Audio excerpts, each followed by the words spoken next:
Je vois que on me propose d'aller au Kremlin, comme ça, de but en blanc. Ok. Peut-être les cœurs de l'armée rouge, hein. On me propose d'aller au Kremlin, pas du tout pour les cœurs de l'armée rouge, mais pour intervenir sur le «je suis» de Vladimir Poutine. Alors ça m'impressionne parce que c'est la première fois que je suis invitée à aller à la rencontre de cet être. Voilà, donc on me demande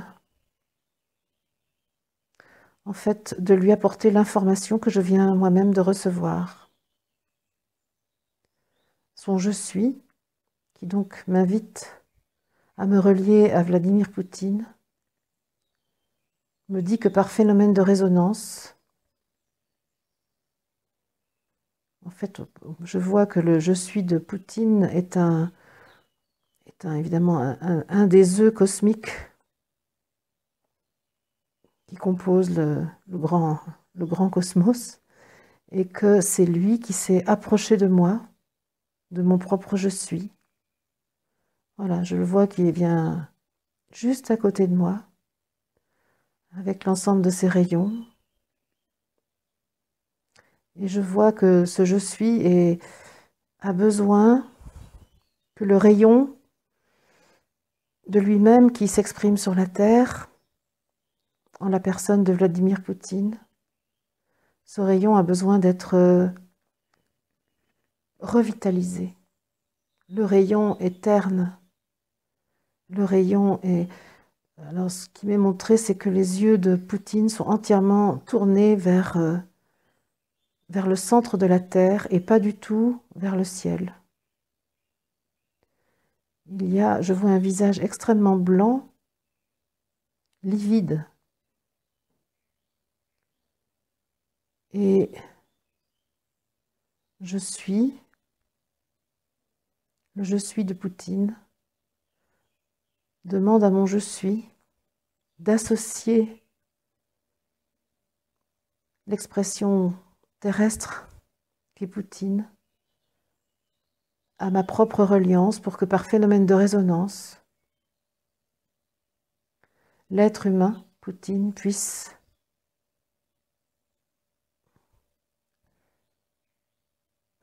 alors être sensible à son «je suis».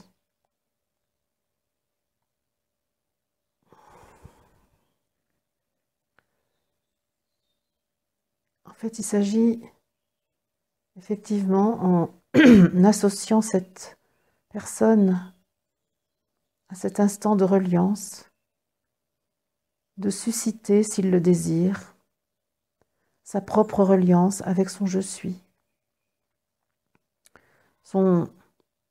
Par le fait qu'un humain l'invite,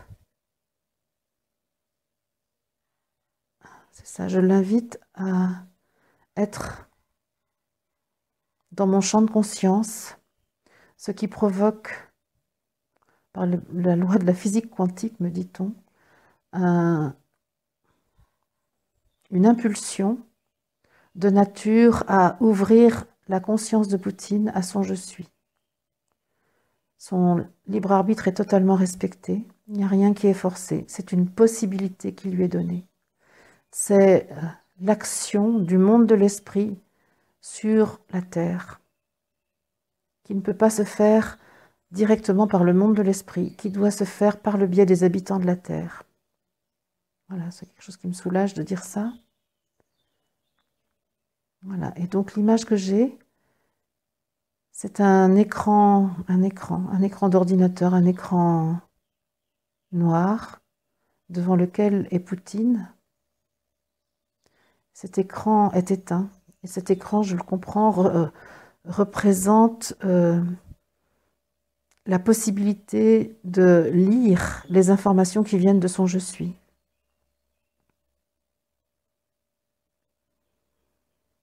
J'ai très chaud, j'ai très chaud. sens que quelque chose est en train de se passer. On pourrait dire comme si le tuyau qui relie « je suis » de Poutine avec le Poutine terrestre était en train de se réchauffer. Ce rayon qui était terne est en train de devenir vibrant, plus vivant.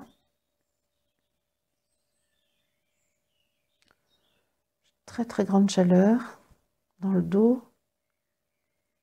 Voilà. Et l'écran qui était noir, l'écran d'ordinateur devant lequel était Poutine un peu en réflexion, en échafaudage de pensée, en pensée échafaudée.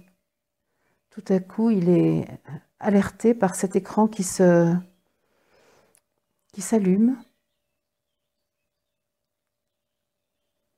qui devient clair, qui pour l'instant juste devient plutôt blanc,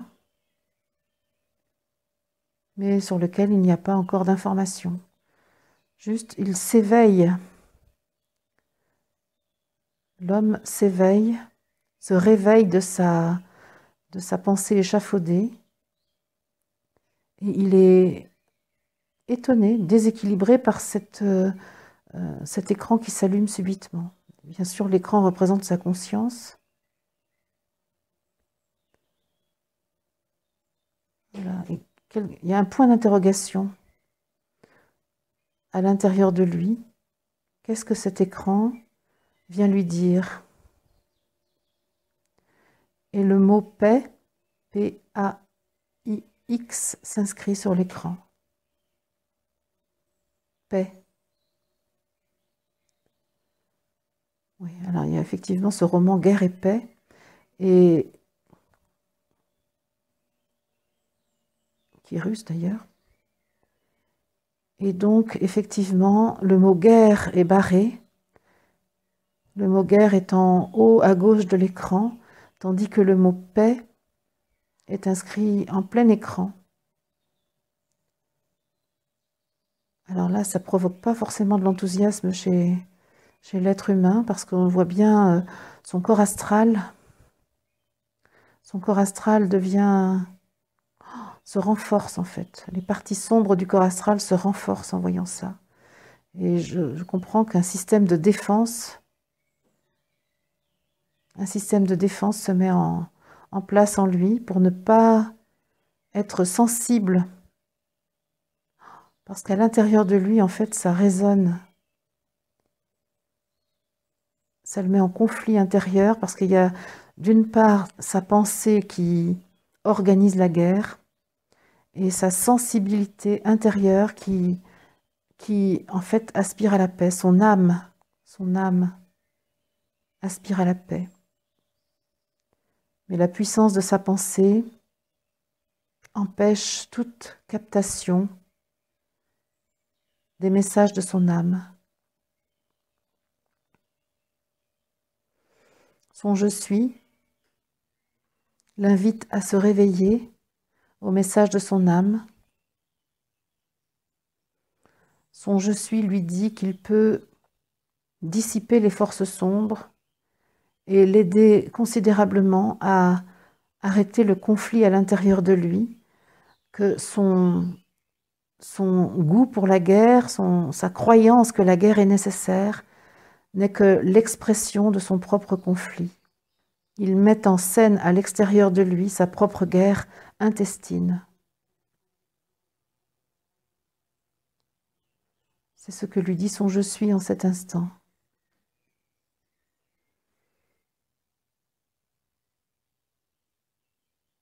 Donc voilà, je vois que une grande lumière blanche entoure Poutine et devant son écran. Il est tout seul dans un grand bureau et cette lumière blanche s'installe. Ça le réchauffe. Ça lui apporte de la douceur, une forme de tendresse qui crée chez lui, qui est l'objet d'un manque chez lui. Je ne connais pas sa biographie, mais il a dû y avoir une rupture brutale avec la mère. qui a créé de la frustration par rapport à la tendresse, à l'enveloppement.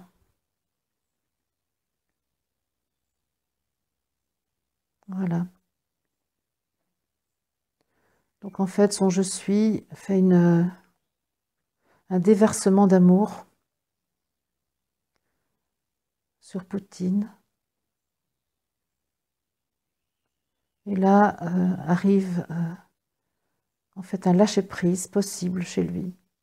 Ce qui est donné peut tout à fait permettre un lâcher-prise chez lui. Alors après, la question est celle de son entourage, parce qu'effectivement, il y a tout ce qu'il a mis en place et qui est en cohérence avec l'entourage qu'il a choisi pour lui. Toutes ses équipes, toutes ses... C'est très compliqué pour lui d'envisager de changer d'axe, de changer de politique, d'arrêter les guerres, puisque tout est organisé. Et pour lui, ça paraît absolument impossible de changer de stratégie. Alors, qu'est-ce qui est dit?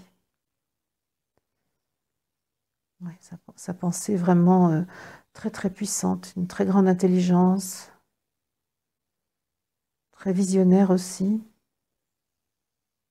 une grande capacité d'anticipation. En fait, il y a quelque chose avec l'armée. Il est demandé... Alors, il est demandé que le chef de l'armée russe, le chef de l'armée russe, dont j'ignore le nom, je ne sais pas si ça s'appelle un grand général ou je ne sais pas quoi. Donc le chef de l'armée russe, le je suis du chef de l'armée russe, se propose d'intervenir à son tour. En fait, ce qui m'est dit là, c'est que cette action auprès de la Russie, auprès de Vladimir Poutine, c'est vraiment une action liée à la conscience de la Terre. C'est vraiment une nécessité impérieuse que la Russie devienne l'amie de la conscience de la Terre. C'était le sens du message de Marie à Fatima.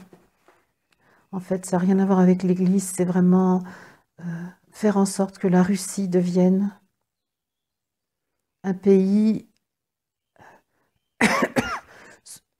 voilà, ça fait tousser, hein.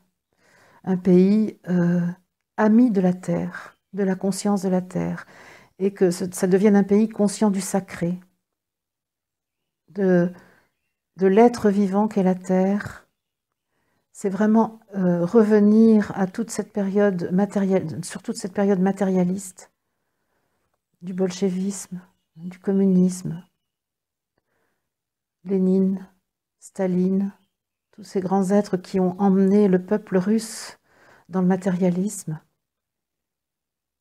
et qui ont interdit toute pratique religieuse et ce faisant couper le lien du pays avec l'esprit.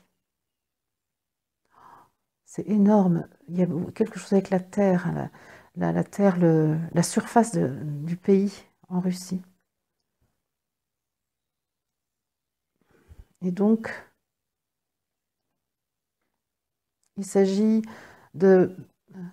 d'inverser ce qui s'est passé au cours de l'histoire. Ce qui s'est passé au cours de l'histoire a conduit la Russie à avoir une conscience matérialiste de la vie, une conscience productiviste de la vie et à automatiser les habitants, à, comment dire, c'est pas manipuler, c'est à vraiment,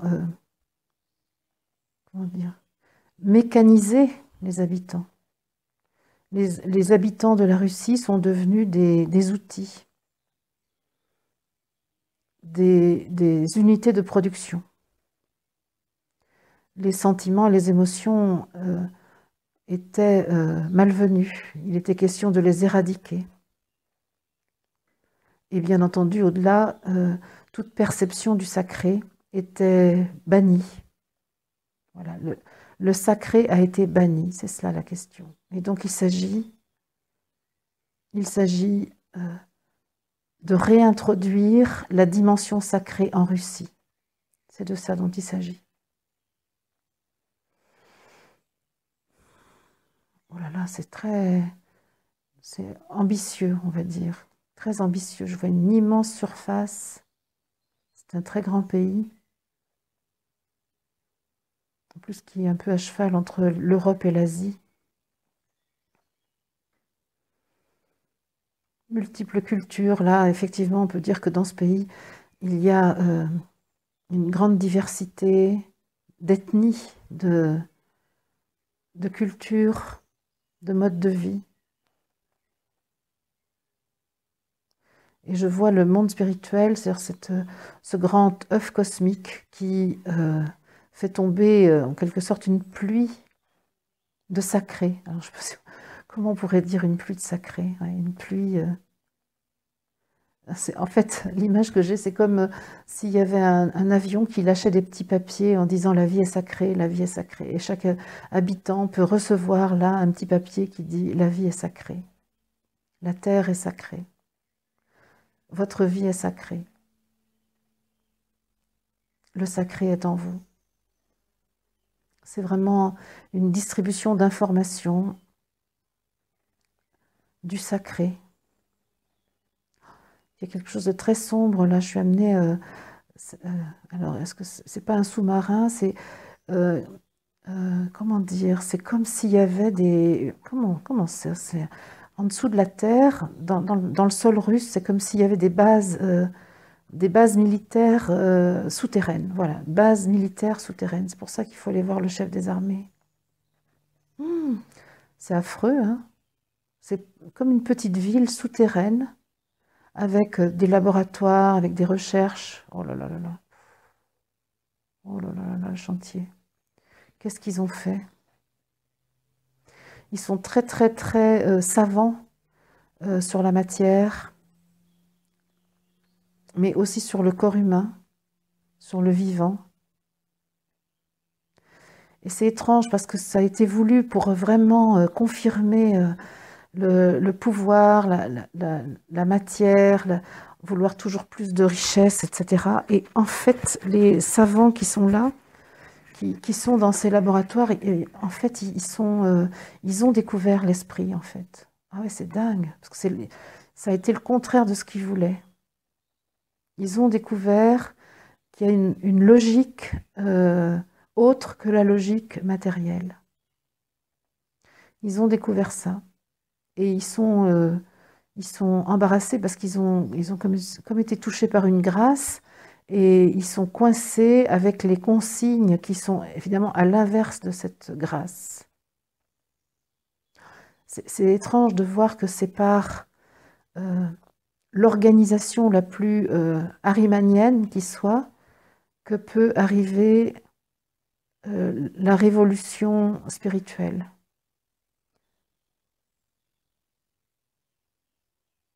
Ah, c'est incroyable ce que je perçois ouais, de laboratoires souterrains, d'unités de recherche, une espèce de quelque chose en souterrain, sous la terre. Ils ont beaucoup travaillé avec le nucléaire, beaucoup, beaucoup, notamment après Tchernobyl. Ils ont beaucoup, beaucoup cherché dans l'infiniment petit. Et c'est pour ça qu'ils se rendent compte qu'il y a une puissance autre que celle de la matière. Ils ont parfaitement compris l'énergie dans la matière et ils se rendent compte que dans le vivant, il y a une autre force, une autre puissance qu'ils ne savent pas domestiquer.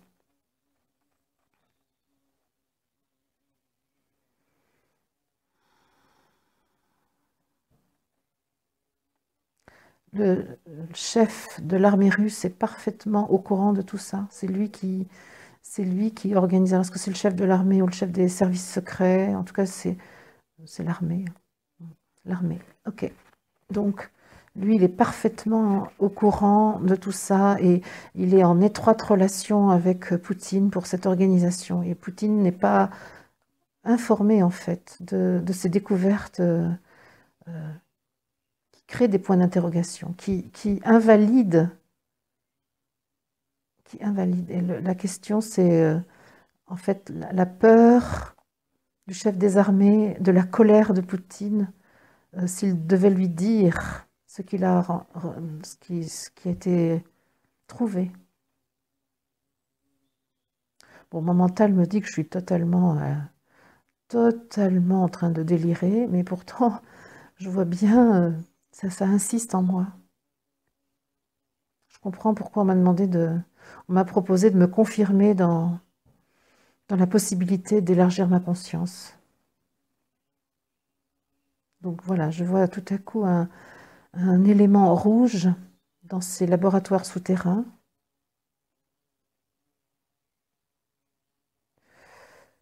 Rouge, voilà. Et à côté de cet élément rouge, on peut dire que le rouge, c'est la couleur du communisme, la couleur du matérialisme. Et à côté, il y a un rayon vert. Voilà. Et dans ce laboratoire, on peut dire que là, cette démarche d'aujourd'hui officialise la présence des deux rayons, le rouge et le vert étant le rayon de l'émeraude, le rayon de la présence de l'esprit dans la matière. Peut-être l'émeraude est une pierre qui vraiment est en capacité maintenant d'activer la conscience de l'esprit dans la matière. Ça fait plusieurs fois que l'émeraude est présente. Voilà, donc je vois ces deux rayons qui sont installés dans ce laboratoire souterrain. Et donc, voilà, le chef de l'armée s'imprègne de cette image des deux rayons et il prend l'engagement d'aller offrir cette image à Poutine, d'aller informer Poutine de cette coexistence de la matière et de l'esprit.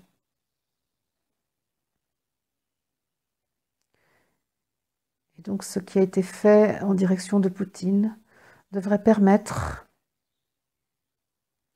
qu'il entende l'information, qu'il accueille l'information sans déchaîner une salve d'injures ou de colère froide.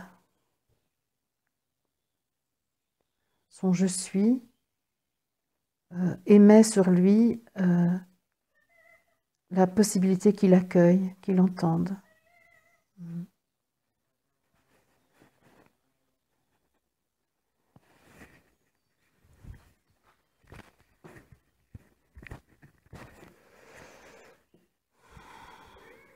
C'est le chat qui arrive. Le chat alpha qui vient effectivement m'indiquer que la rencontre est possible.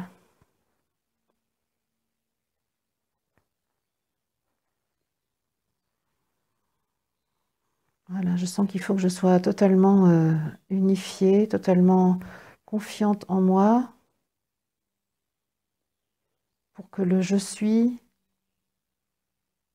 de Poutine et le je suis du chef des armées puissent permettre la rencontre des deux hommes et la transmission d'informations. Ça y est. Voilà, l'image très approximative, hein, c'est que le chef des armées remet un tableau, en fait, un tableau avec cette puissance rouge et ce rayon vert, vert émeraude, bien plus fin. Donc je pense qu'il faut déposer quelque chose. Voilà, quelque chose de la peur, en fait. Voilà, laissons faire. Et l'impression que j'ai, c'est que Poutine est un peu groggy, un peu assommé par le déversement de l'esprit en lui, et que de ce fait, il regarde ce tableau sereinement.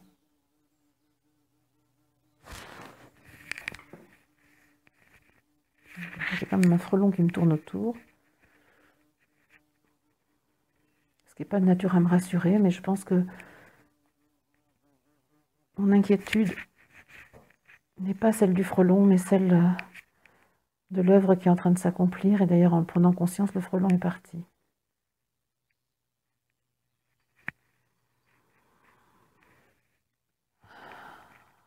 Voilà. Il accepte le présent. Poutine accepte le présent et dit qu'il va alors réfléchir, mais bien sûr, il va mettre en route sa pensée. Alors, peut-il s'ouvrir?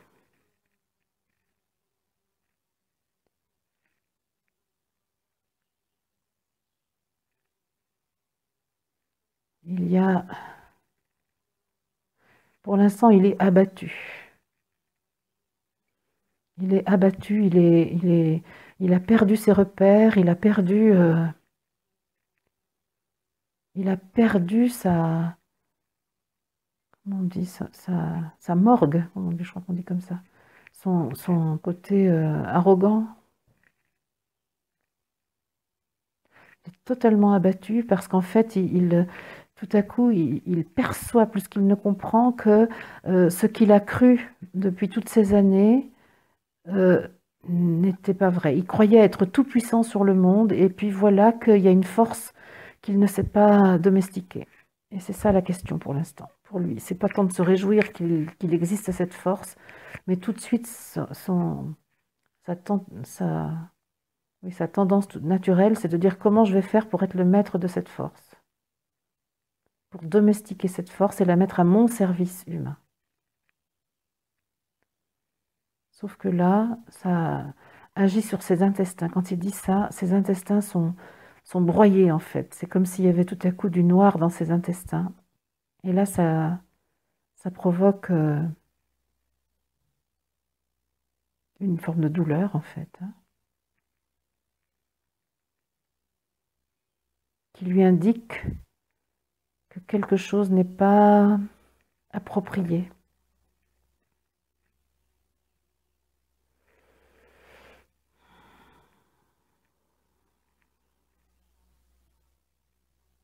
Oui, il y a quelque chose avec un médecin.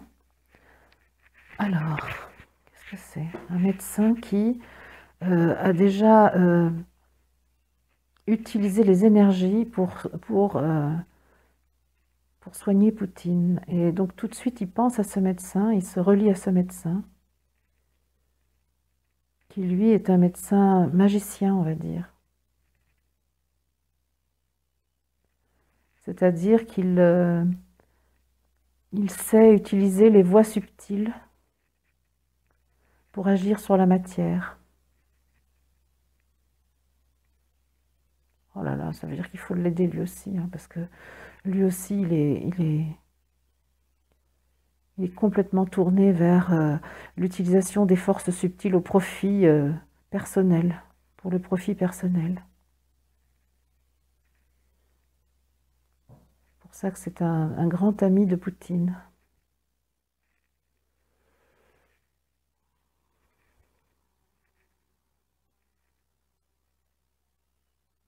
Oui, ce médecin connaît les secrets de la vie. Et on peut dire que ce médecin a une stratégie de passer par un homme politique connu pour tenter de faire, comment dire, de faire admettre, c'est pas le sacré, mais la puissance de la lumière blanche, parce qu'il s'agit de magie blanche,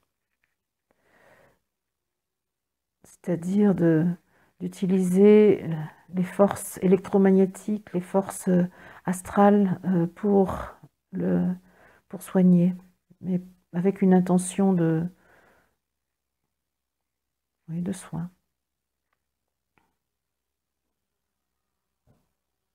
Lui, il est entouré je le vois, entouré de colombes blanches. Lui, en fait, il est totalement, euh, il est totalement mûr pour se relier au Christ.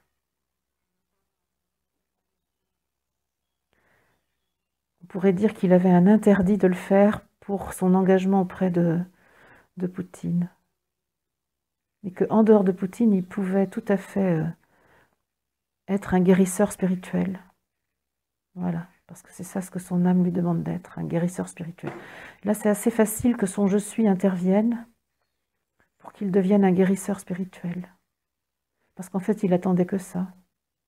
Il attendait le moment de lâcher ce qui était en fait en opposition à ce qu'il sent profondément.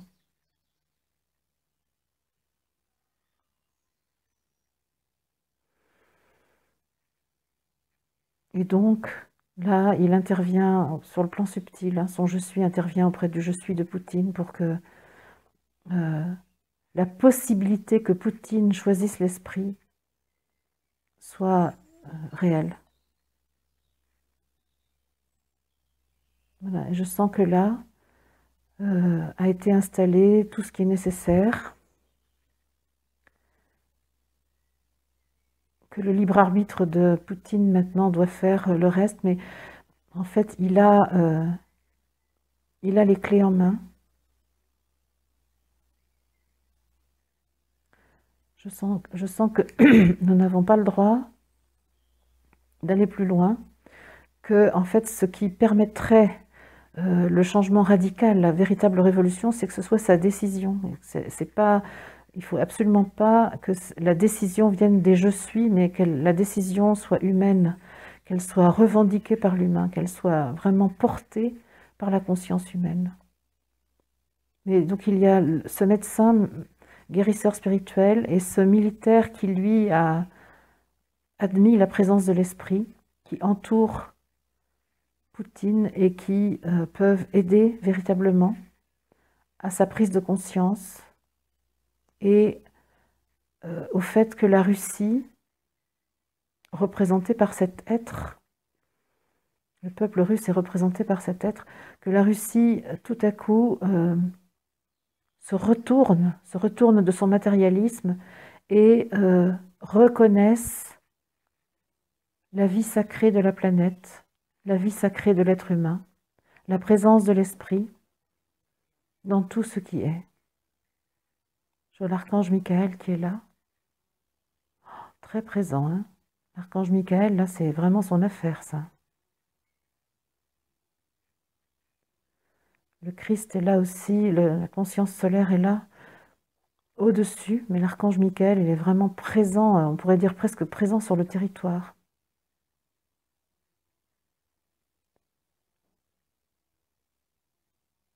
Ouais.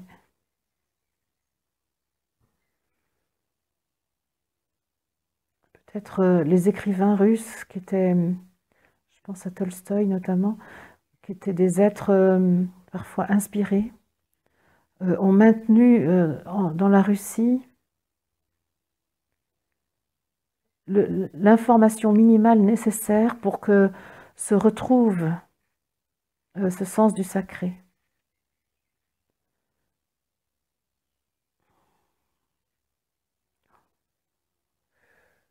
Ok.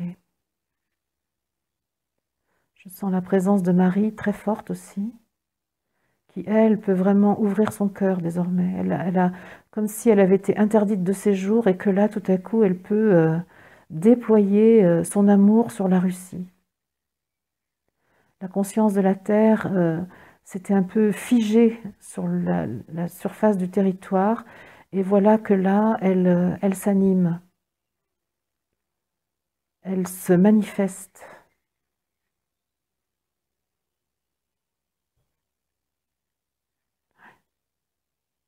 Voilà. Je pense que je peux rentrer chez moi. Je peux rentrer dans ma coquille là, avec mon « je suis » et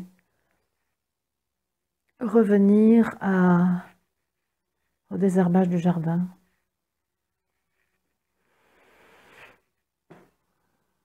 Voilà, l'œuvre est accomplie, me dit-on. Melchisédek, l'être qui m'accompagne bien souvent dans ma fréquence spirituelle, me remercie les humains qui voudront bien contribuer à répandre cette, comment dire, cette réparation, parce qu'il s'agit d'une réparation qui vient d'avoir lieu.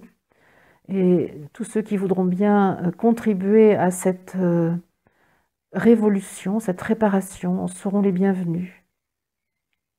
Melchisédek dit « Je serai là auprès de chacun de ceux qui voudront bien contribuer à ce grand changement qui vient d'être organisé par les voies de l'Esprit sur la terre. » Et l'archange Michael sera là aussi, Marie, évidemment le Christ par Jésus, mais le Christ par le soleil, par la conscience solaire, et le maître cristal pour tout ce qui est de l'ordre du minéral. Tous les minéraux et les sous-sols aussi sont vraiment très concernés par tout ça en Russie. Ok. Donc tous ceux qui voudront bien contribuer sont les bienvenus. Il nous est dit, prenez très au sérieux cette manière d'œuvrer sur la terre. Car aujourd'hui, l'action directe dans la matière se heurte à des puissances telles que vous ne pouvez rien faire.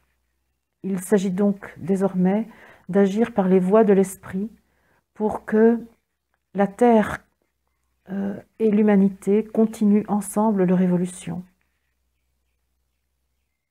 La terre qui a repris son autonomie, la gestion de son propre corps, n'a de cesse que vous soyez avec elle et que vous continuiez avec elle le chemin qui a été commencé. Soyez remerciés. À mon tour, je rends grâce et je remercie pour la confiance accordée pour ce type de mission qui est vraiment étonnante pour moi. Merci.